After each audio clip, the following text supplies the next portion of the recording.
Hello students, welcome back to my YouTube channel. So इस video में हम लोग देख रहे हैं कि एक पंछी आया और एक इलेक्ट्रिक वायर के ऊपर बैठ गया। अरे ये कैसे बैठ गया? इलेक्ट्रिक वायर के ऊपर कैसे बैठ सकता है? और इसको इलेक्ट्रिक शॉक क्यों नहीं लगा? अरे इसके तो फ्रेंड्स भी आ रहे हैं और देखो एक वायर के ऊपर कितने सारे बर्ड्स बैठे हैं। ठीक है, सो इस वीडियो में हम लोग सीखने वाले हैं कि बर्ड्स इलेक्ट्रिक वायर के ऊपर कैसे बैठ सकते हैं और उनको इलेक्ट्रिक शॉक क्यों नहीं लगता और वो मर क्यों नहीं जाते। आपने अपनी लाइफ में बहुत बार ऐसा देखा होगा कि बहुत सारे पंछी एक इलेक्ट्रिक वायर के ऊपर बैठे हैं। अगर नहीं देखा तो आपके घर के आसपास कोई ना कोई हाई पोटेंशियल इलेक्ट्रिक वायर ज़रूर होगी। सो उसमें आप ज़रूर देखना कि किस तरीके से जो पंछी हैं वो इजीली बैठे हैं एक इलेक्ट्रिक वायर के ऊपर, और वो किस तरीके से आराम से बैठे हैं और मस्ती कर रहे हैं। ठीक है, फिर भी उनको इलेक्ट्रिक शॉक नहीं लग रहा। सो क्यों नहीं लग रहा? अब हम इस वीडियो के थ्रू इसके पीछे लगने वाला फिज़िक्स पढ़ेंगे कि क्यों नहीं लगता। सबसे पहली बात तो ये है कि जो ये वाला बर्ड है ये एक इंसुलेटर की तरह एक्ट करता है। ठीक है, क्या है ये? एक इंसुलेटर। जो इंसुलेटर है, इंसुलेटर के अंदर कभी भी इलेक्ट्रॉन फ्लो नहीं करते। ठीक है, इसका मतलब एक जो बर्ड है अगर वो किसी भी वायर के ऊपर बैठ भी जाएगा, सो वो उसकी जो बॉडी है, एक बर्ड की जो बॉडी है वो एक्ट करेगी एन इंसुलेटर। या फिर दूसरी लैंग्वेज में जब आप +1 +2 में हो जाओगे तो आपको एक रेजिस्टेंस वर्ड जो सुनने में आएगा। ठीक है, वैसे तो 10th क्लास में भी सुना जा सकता है रेजिस्टेंस। अब ये रेजिस्टेंस क्या है? जो बर्ड है this is a high resistance body. क्या है ये? एक हाई रेजिस्टेंस बॉडी। अगर हाई रेजिस्टेंस बॉडी है इसका मतलब इसमें से करंट पास नहीं होगा।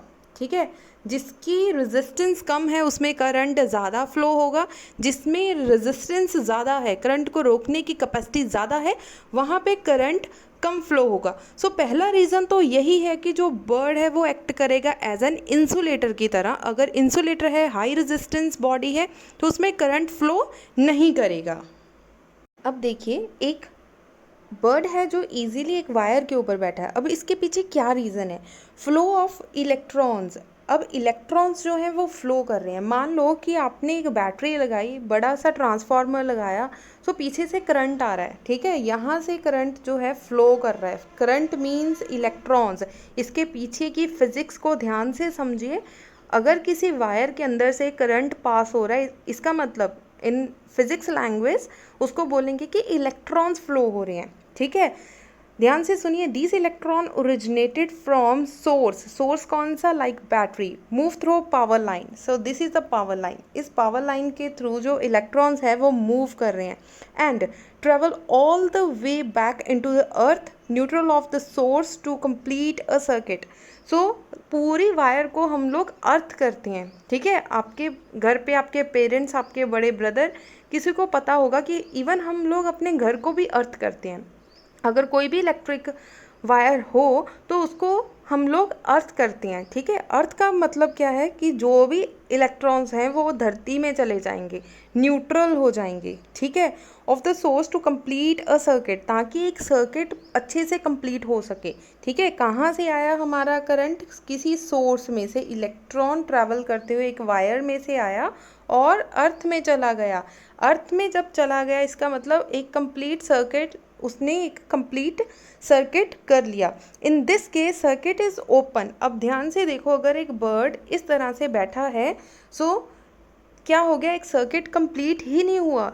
अगर सर्किट कंप्लीट नहीं होगा तो करंट, अगर मान लो इसमें से चले भी जाएं, बर्ड में इलेक्ट्रॉन चले भी जाएं, पहली बात तो ये है कि ये हाई रेजिस्टेंस बॉडी है। हाई रेजिस्टेंस करंट को कम एक्सेप्ट करेगा। ठीक है, सो इनमें से थोड़े से इलेक्ट्रॉन इसकी बॉडी में चले भी जाएं तो पास कहाँ से होंगे? पास नहीं हुए, इसलिए इसको इलेक्ट्रिक शॉक नहीं लगेगा। But the birds are not safe every time. But कुछ टाइम ऐसे भी हम लोग देखते हैं कि जो इलेक्ट्रिक करंट की वजह से जो बर्ड्स हैं वो मर गए। ठीक है, हम लोग ने काफ़ी बार देखा भी होगा कि वायर्स के ऊपर जो पंछी आकर बैठे और उनको इलेक्ट्रिक शॉक लग गया और वो मर गए। ठीक है, अब ये कैसे हो सकता है? हमने तो अभी अभी पढ़ा कि उनको इलेक्ट्रिक शॉक लगता ही नहीं है, तो फिर कैसे लग सकता है? अगर हम लोग दो वायर्स लेंगे, अलग अलग वायर लेंगे, ठीक है। फॉर एग्जांपल एक ये वायर है और एक ये वायर है। एक वायर में एक जैसा पोटेंशियल होता है, ठीक है। एक जैसा पोटेंशियल मतलब जो स्टार्टिंग में पोटेंशियल है वही लास्ट में पोटेंशियल है। इसका मतलब अगर एक वायर पे कोई पंछी बैठा है, उसका ए पॉइंट एंड बी पॉइंट पे सेम पोटेंशियल है तो उसको कोई करंट नहीं लगेगा। लेकिन अगर दो वायर्स अलग अलग पोटेंशियल की हैं और इसका एक पैर एक वायर पे और दूसरा पैर दूसरी वायर पे है तो क्या होगा, सर्किट कंप्लीट हो गया। यहाँ से पोटेंशियल ऑलवेज कहाँ से फ्लो करता है, हाई टू लो। मान लीजिए ये वाला हाई है और ये वाला लो, ठीक है। सो हाई यहाँ से करंट गया और लो वाले में चला गया। सो इस तरह से सर्किट कंप्लीट हो गया। अगर सर्किट कंप्लीट हो गया तो इस पंछी को इलेक्ट्रिक शॉक लगेगा और वो मर जाएगा, ठीक है। सिमिलरली मान लीजिए इस तरह की दो वायर्स हैं और वो आराम से एक वायर के ऊपर बैठा है। जैसे वो उड़ने लगा उसका एक पर दूसरी इलेक्ट्रिक वायर के साथ टच कर गया, इमीडिएटली टच कर गया। एक तरफ उसके पैर और दूसरी तरफ उसके पर टच हो गई, जिसकी वजह से उसका सर्किट कंप्लीट हो गया। और सर्किट कंप्लीट जैसे ही होगा उसको इलेक्ट्रिक शॉक लगेगा। इलेक्ट्रिक शॉक लगने की वजह से उसकी डेथ हो सकती है, वो मर सकता है। और यही इसका मेन रीज़न है कि why does not bird get electric cuts on a power cables, ठीक है। जो एक बर्ड है वो हंस रहा है, पिंक वाला बर्ड जो है वो हंस रहा है क्योंकि वो इजीली बैठा है, उसका सर्किट कंप्लीट नहीं है या फिर वो इंसुलेटर है, ठीक है, जिसकी वजह से उसमें करंट कम गया। लेकिन जो एक पर्सन है, पर्सन के दोनों हैंड वायर के ऊपर है। ध्यान से देखिए, एक वायर यहाँ से और ये हैंड यहाँ से, करंट यहाँ से आया और यहाँ से इस तरफ चला गया क्योंकि ये कंडक्टर है। एक पर्सन, हमारी बॉडी जो है वो कंडक्टर की तरह एक्ट करती है और इसने करंट को फ्लो होने दिया जिसकी वजह से जो हमें इलेक्ट्रिक शॉक लग सकता है। लेकिन जो बर्ड है वो एक्ट करता है एज एन इंसुलेटर। अगर इंसुलेटर है, अगर उसके दोनों पैर एक वायर के ऊपर हैं तब भी उसकी बॉडी क्या है, इंसुलेटर। इंसुलेटर होने की वजह से उसमें से करंट पास नहीं होगा। लेकिन अगर दो वायर अलग अलग वायर होंगी, अलग अलग वायर में अलग अलग पोटेंशियल है, तब अलग पोटेंशियल की वजह से उसकी बॉडी के अंदर करंट पास होगा, ठीक है। इंसुलेटर है लेकिन फुली इंसुलेटर नहीं होगा, लो हाई रेजिस्टेंस वाला बॉडी है, इसलिए दो पोटेंशियल के अंदर होगा तो उसको करंट लग सकता है। अगर एक ही वायर, सेम पोटेंशियल वायर के ऊपर बैठा है पंछी तो उसको करंट नहीं लगेगा, ठीक है बेटा। सो कॉन्सेप्ट क्लियर हो गया जो आपको बताया गया है। सो इस वीडियो में हमने दो रीजंस पढ़े। फर्स्ट रीज़न के अकॉर्डिंगली उन्होंने क्या बोला है, क्लोज्ड लूप, अगर लूप कंप्लीट हो जाए, ठीक है, इलेक्ट्रॉन फ्लो होने के लिए उसको एक कंप्लीट सर्किट मिल जाए तो उसको इलेक्ट्रिक शॉक लगेगा। अगर सर्किट ओपन है तो जो बर्ड है उनको इलेक्ट्रिक शॉक नहीं लगेगा। And the second reason is, जब आप +2 क्लास में हो जाओगे तो आप बड़ी क्लासेस में चले जाओगे तो पोटेंशियल डिफरेंस की फॉर्म में भी आप लोग लिख सकते हो। अनदर फैक्टर क्या है कि उसकी पोटेंशियल, दो वायर्स की पोटेंशियल अलग अलग हो जाएंगी जिसकी वजह से कि उसे इलेक्ट्रिक शॉक लग सकता है। पोटेंशियल क्या है, जब करंट फ्लो होगा from high potential to low potential. इसको समझने के लिए एक दो बीकर ले लो, पानी के डिफरेंट बीकर्स ले लो।